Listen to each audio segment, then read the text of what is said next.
पायाची अशी साल बघून तुम्ही पण घाबरलात ना? मी सुद्धा घाबरलेली होती. असाच एक व्हायरल व्हिडिओ मी बघत होते आणि म्हटलं चला ट्राय करूयात. झालेलं असं आणि मी पण बाहेर चाललेली होती. थोडंसं शॉपिंग पण करायची होती आणि थोडंसं काम पण होतं आणि त्याच्यासाठीच बघा छान तयार पण झालेली आणि हिल्स घातलेले म्हणून माझं लक्ष पायाकडे गेले.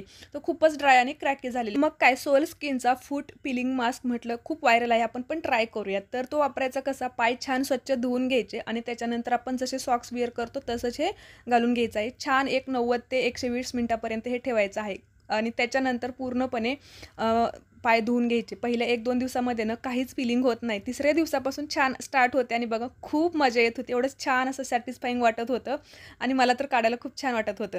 वरच्या साईडला तुम्ही फरक पण बघू शकता. जिकडे पिलिंग झालेलं आहे तिकडची स्किन आणि तळपायाचं पिलिंग व्हायला थोडासा वेळ लागतो. पण जसं-जसं पिलिंग होतं ना तसे-तसे एकदम तळपाय छान एकदम सॉफ्ट होत जातात आणि शेवटी बघा 7 ते 8 दिवसानंतर माझे एकदम पाय सॉफ्ट झालेले आहेत. एकदा नक्की ट्राय करून बघा आणि प्रॉडक्टसाठी लिंक अशी कमेंट करा मला.